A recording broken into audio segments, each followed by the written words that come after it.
स्वागत है दोस्तों, एक बार फिर आपका दीक्षित आईटी क्लासेस में। मैं हूं Manish, by profession system architect, और आज हम बहुत ही इंटरेस्टिंग टॉपिक पे बात करने जा रहे हैं। आप लोगों ने देखा होगा कि आप कोई भी आपके पास डेटा होता है तो आप वो गूगल क्लाउड पे डाल देते हो और वहाँ से डेटा को रिट्राइव कर लेते हो, राइट। लेकिन उसकी भी एक लिमिटेशन है, आपको ऑलमोस्ट 100 GB हार्ड स्पेस मिलता है गूगल ड्राइव पे स्टोर करने के लिए डेटा को, राइट। लेकिन अगर 100 से ज़्यादा हो तो आपको परचेस करने पड़ता है। वही चीज़ को अगर आपके पास हार्ड डिस्क, आपके पास पुरानी हार्ड डिस्क है, कंप्यूटर है, राइट, 200 या 500 GB हार्ड डिस्क का, तो उसको आप इंटरनेट के थ्रू आप उसको एक्सेस कर सकते हैं वहाँ पे डेटा स्टोर करके, और जब चाहे वो अवेलेबल हो सकता है जहाँ पे भी, मोबाइल पे चाहो, चाहे लैपटॉप पे चाहो, चाहे आप सिस्टम पे चाहो, ओवर द इंटरनेट। तो ये कैसे करते हैं उसके लिए सबसे आप एग्जाम्पल मैं देता हूँ। जैसे आप देख सकते हैं ये डायग्राम में कि एक आपका सिस्टम है जो आपके पुरानी हार्ड डिस्क है या पुराना सिस्टम पड़ा हुआ है, उस पे ऑलमोस्ट आपके 500 GB हार्ड डिस्क है,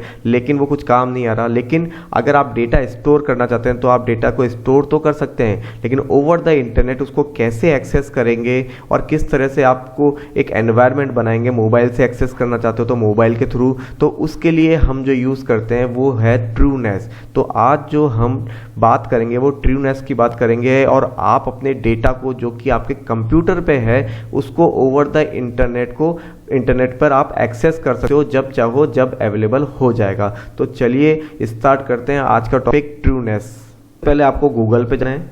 गूगल पे जाने का जस्ट यहाँ पे आपको टाइप करना है TrueNAS। NAS बेसिकली होता है नेटवर्क अटैच स्टोरेज। लाइक जैसे आपके डेटा स्टोर रहता है हार्ड डिस्क में, तो कंपनीज में भी NAS होते हैं, SAN होते हैं, जहाँ पे डेटा आपका स्टोर रहता है और वो इंटरनेट पे, नेटवर्क पे अवेलेबल होता है। तो वही चीज़ आज हम यहाँ पे सीखेंगे कि इंटरनेट पे आप किस तरह से अपने डेटा को स्टोर एक्सेस कर सकते हैं जो कि डेटा आपके हार्ड डिस्क पे कंप्यूटर में सेव हो। तो सबसे पहले जैसे आप देख सकते हैं यहाँ पे TrueNAS, राइट, इसको मैं यहाँ पे करता हूँ, TrueNAS पे क्लिक। यहाँ पे मैं डाउनलोड करने का ऑप्शन है,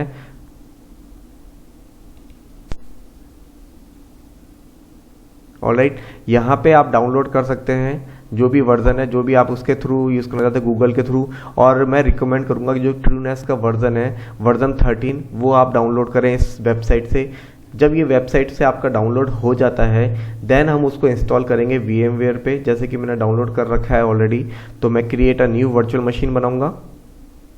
आप अपनी फिजिकल मशीन पे भी ये चीज़ कर सकते हैं, ज़रूरी नहीं है कि मैंने वर्चुअल मशीन पे कर रहा हूँ तो आप वर्चुअल मशीन पे करें।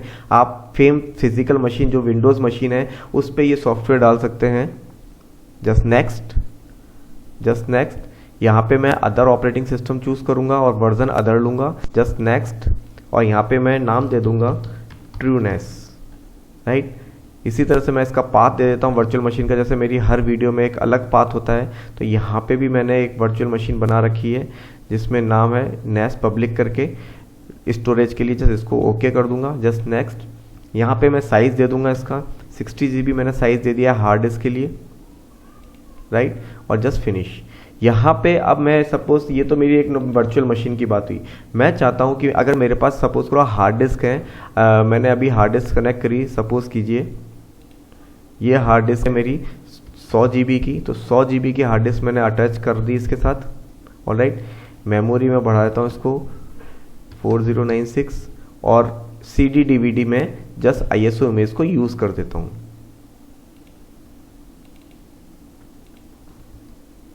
राइट। TrueNAS 13.0 U4। तो ये आपको डाउनलोड करना है, आपको उस साइट पे मिल जाएगा। Just open, just okay, and power on this virtual machine. इसमें वार्निंग देगा आपको जब आप इंस्टॉल करोगे, 1 नंबर को प्रेस करना है कि आपकी रैम कम है और इस तरह से, बट इग्नोर करिए, उसको इग्नोर करके आप नेक्स्ट करेंगे। जैसे पहला ऑप्शन आ रहा है install upgrade, second shell, third reboot system, fourth shutdown. तो अभी मेरे को फर्स्ट करना है तो जस्ट मैं ओके कर दूंगा। और जैसे आप देख सकते हैं ये बता रहा है this computer has less than the recommended 8 GB of RAM, तो इसको जस्ट कंटिन्यू कर दीजिए, राइट। यहाँ पे हार्ड डिस्क देखिए शो कर रहा है, 2 हार्ड डिस्क मैंने कनेक्ट करी थी। तो पहले तो ऑपरेटिंग सिस्टम मेरे को 60 GB वाले हार्ड डिस्क जो लगाई है उस पर कनेक्ट करूँगा, इंस्टॉल करूँगा, और देन 100 GB जो है वो बेसिकली मैं स्टोरेज के लिए रखूँगा, जो ओवर द इंटरनेट को एक्सेस कर सकूँगा अपने डेटा को। Just okay, just yes, password ये पासवर्ड वो पासवर्ड है जिसके थ्रू आप इसको कंसोल से, वेब कंसोल से एक्सेस करेंगे नेट को और वहाँ पे पॉलिसीज को बनाएंगे।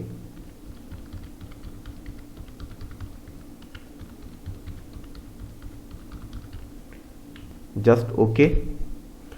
Boot via BIOS, create swap. Swap basically होता है आपका वर्चुअल मेमोरी। लिनक्स में जैसे मैंने आपको मेरी पुरानी वीडियोस देखेंगे तो उसमें बताया हुआ है कि वर्चुअल मेमोरी क्या होती है। तो वर्चुअल मेमोरी का जो कॉन्सेप्ट होता है लिनक्स में वो आपका स्वैप के थ्रू होता है। ये खुद का एक फाइल सिस्टम होता है। तो यहाँ पे मैंने क्रिएट स्वैप कर दिया।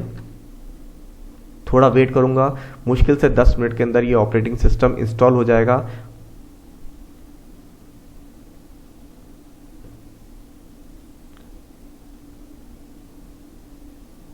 मैक्सिमम टाइम जो लग सकता है इंस्टॉलेशन में वो 10 मिनट्स लग सकते हैं। 10 मिनट्स के बाद ये ऑपरेटिंग सिस्टम तैयार हो जाएगा और आप ओवर द वेब उसको वेब कंसोल के थ्रू एक्सेस कर सकते हैं। तो देखिए यहाँ पे इंस्टॉलेशन कंप्लीट हो चुका है। The TrueNAS installation on ADA1, ये हार्ड डिस्क का नाम दिखाया हुआ है, सक्सीडेड। जस्ट रिबूट करना है, ओके करता हूँ मैं। और ये रिस्टार्ट के लिए 3rd नंबर का जो ऑप्शन है रिबूट सिस्टम, इस पर एंटर मार देता हूँ। इसके बाद आपको ध्यान रखना है कि यहाँ पे आप सेटिंग में जाकर के जो इसकी CD ड्राइव है यहाँ से कनेक्टेड को हटा देंगे। Just okay. ऑलराइट, तो इस तरह से अब ये बेसिक आपका TrueNAS ऑपरेटिंग सिस्टम इंस्टॉल हो गया है। और अब हम वेब कंसोल के थ्रू इसको लेते हुए सारी की सारी चीज़ों को एक्सेस करेंगे और पॉलिसी डिफाइन करेंगे। ऑलराइट, इस तरह से देखिए इसका आपका सेटअप इंस्टॉलेशन कंप्लीट हो चुका है। और जैसा आप देख सकते हैं वेब यूज़र इंटरफेस जो है वो आपके 192.168.1.9 पे एक्सेस होगा। आपके सिनेरियो में ये चीज़ अलग हो सकती है, डिपेंड करता है कि जो आपका आईपी मिला है वो किस रेंज मिला है। तो उसके लिए मैं आपको बस एक चीज़ बताना चाहूँगा कि जैसे ही आप राइट क्लिक करके यहाँ पे सेटिंग पे जाते हैं इसकी वर्चुअल मशीन पे, तो यहाँ पे देखिए ऑप्शन जो नेटवर्क अडेप्टर है वो आपको ब्रिज सेलेक्ट करना है। तो उससे क्या होगा, आपके बाहर के जो सिस्टम पे जो आईपी जिस सीरीज़ में आया है वही सिस्टम वही आईपी सेम सीरीज़ में आपके अंदर वाले वर्चुअल मशीन को मिल जाएगा। ऑलराइट, तो अब हम जो इस वेब कंसोल को एक्सेस करेंगे वो करेंगे http:/IP एड्रेस 192.168.1.9। अगेन ये आईपी एड्रेस आपके लिए अलग हो सकता है, डिपेंड करता है कि आपका एनवायरनमेंट किस हिसाब से है। तो इस आईपी के थ्रू मैं इसको एक्सेस करूंगा। Alright, just enter.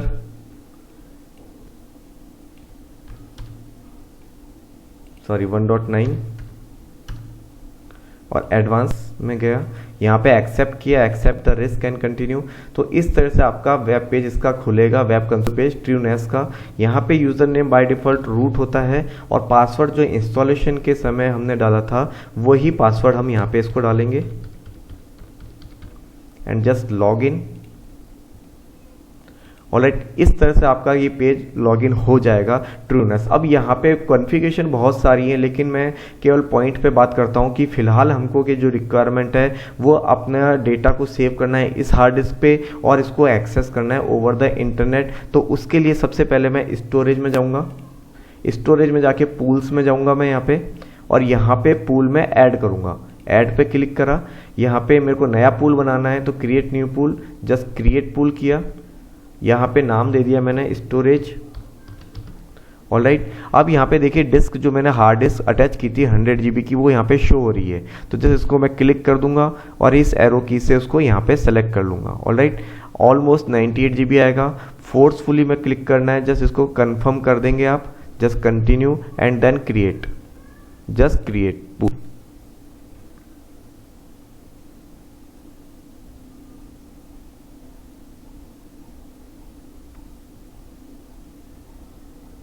ऑलराइट, इस तरह से जब आपका क्रिएट हो जाएगा पूल तब हमको क्या करना है, शेयरिंग में जाना है। यहाँ पे देखिए ऑप्शंस यहाँ पे बहुत सारे हैं, 1 बाय 1 आप बहुत सारे एक्सप्लोर कर सकते हैं। लेकिन जस्ट मेरे को जैसे गूगल ड्राइव पे मैं डेटा सेव करता हूँ उस तरह से मेरे को एक लोकेशन चाहिए 100 GB से ज़्यादा। सपोज करो आपके 100 राइट, जैसे गूगल ड्राइव पे आप 100 GB करते हैं, उससे ज़्यादा आपको यहाँ पे चाहिए तो आप इसको यूज़ में ले सकते हैं। यहाँ पे शेयरिंग वाले ऑप्शन पे क्लिक करूंगा। यहाँ पे देखिए एक ऑप्शन आ रहा है विंडो शेयर, इस पे क्लिक करूंगा विंडो शेयर पे और यहाँ पे एक शेयर फोल्डर बनाऊंगा जो कि एक्सेसिबल होगा over the internet. Just add करता हूँ मैं, पाथ में नाम सेट कर दूंगा लाइक स्टोरेज। अब ये बाय डिफॉल्ट जो फोल्डर था वो मेरा स्टोरेज में है, तो मैंने इसको सेलेक्ट कर लिया और just submit.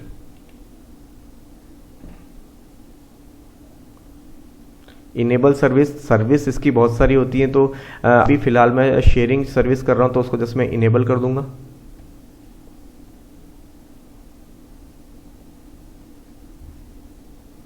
Alright, just close it. अभी यहाँ पे मेरे पास ऑप्शन मैंने शेयर तो कर दिया, लेकिन ये एक्सेसिबल किस किस यूज़र के लिए होगा, तो मेरे को यूज़र डिफाइन करने पड़ेंगे। यूज़र के लिए आप यहाँ पे जाएंगे तो अकाउंट्स में, जैसा आप देख सकते हैं अकाउंट्स में क्लिक करा मैंने, यहाँ पे यूज़र का ऑप्शन आ रहा है, यूज़र पे क्लिक करूँगा। ऑलराइट, यहाँ पे जस्ट ऐड करता हूँ, नाम दे दिया मैंने यूज़र का user1। आप कुछ भी दे सकते हैं अपने अकॉर्डिंग। उसका पासवर्ड सेट कर दिया मैंने।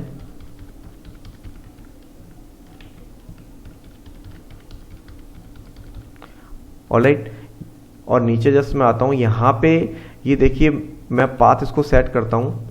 स्टोरेज, मेरे को स्टोरेज जो मतलब मैंने आपका शेयर फोल्डर बनाया था उसको एक्सेस देने के लिए यहाँ पे सेट कर दिया, राइट परमिशन दे दी है इसको, और जस्ट मैं इसको सेव कर देता हूँ, जस्ट सबमिट। ऑलराइट, अब मैं अपने वापस शेयरिंग में जाता हूँ, विंडोज शेयर में, और यहाँ पे जो स्टोरेज है उस पर यहाँ पे देखिए ऑप्शन करता हूँ और edit share ACL। ACL stand for access control list. जो भी हम किसी भी यूज़र को या ग्रुप को परमिशन देते हैं एक्सेस कंट्रोल लिस्ट, वो ACL से मैनेज होती है। जस्ट ACL पे क्लिक कर दिया। यहाँ पे देखिए, यहाँ पे यूज़र का नाम मैं चेंज कर देता हूँ, नेम की जगह user1। ऑलराइट, परमिशन मेरे को जो देनी है चेंज के लिए, फुल रीड जो भी देना है वो दे सकता हूँ मैं जिसको, और SID अपने अकॉर्डिंग मैंने इसको डिफाइन कर दी, राइट। और अलाउ करना है डिनाई करना है वो आप अपने हिसाब से डिफाइन कर सकते हैं। जस्ट इसको सेव कर दिया मैंने। ऑलराइट, ये चीज़ सेव होगी। अब ये तो लोकली सेव हुआ, मैं इसको इंटरनेट पे कैसे लेके जाऊंगा, उसके लिए मैं जस्ट यहाँ पे आपको जाना है, noip.com पे अपना एक अकाउंट रजिस्टर करना है, फ्री ऑफ कॉस्ट है। और यहाँ पे जैसे आप अकाउंट क्रिएट करेंगे तो उसको लॉगिन करेंगे, इस तरह से आपका डैशबोर्ड आएगा। आपको यहाँ पे अपना होस्ट नेम, खुद का एक होस्ट नेम क्रिएट कर सकते हैं, जैसा कि मैंने कर रखा है dikshit.speedtest.ddns.net, राइट। इसको 1 मंथ के लिए ये एप्लीकेबल होता है, 1 मंथ के बाद ये ऑटोमेटिकली हट जाएगा, तो कोई बात नहीं, आप उसको दोबारा वापस बना सकते हैं फ्री ऑफ कॉस्ट अगले 1 महीने के लिए। तो इस तरह से आप के पास अगर स्टैटिक IP नहीं है, राइट, तो आप नो IP की मदद से आप इस पर्टिकुलर होस्ट नेम के थ्रू अपने सिस्टम को, अपनी सर्विसेज को एक्सेस कर सकते हैं ओवर द इंटरनेट, राइट। तो मैं इसको जस्ट सेव कर लेता हूँ। ऑलराइट, और उसके बाद मैं अपने राउटर में एक सेटिंग करूंगा जिससे मेरा ये जो सिस्टम है, जो मैंने अपना शेयरिंग बनाई है, इसको मैं एक्सेस कर सकूं ओवर द इंटरनेट। तो उसके लिए मेरे को क्या करना पड़ेगा, मेरे को केवल पोर्ट फॉरवर्डिंग करनी पड़ेगी। पोर्ट फॉरवर्डिंग के लिए मैं अपने राउटर पे जाऊंगा, लॉगिन करूंगा, जो मेरा घर का राउटर है। आप भी अपने सिस्टम पे जो आपके घर का राउटर है उस पे जाके चेंज कर सकते हैं। कैसे कर सकते हैं वो मैं आपको बताता हूँ अभी आपको। जस्ट यहाँ पे मैंने यूज़र नेम दिया, जो पासवर्ड मेरा से ऑलरेडी है राउटर का वो।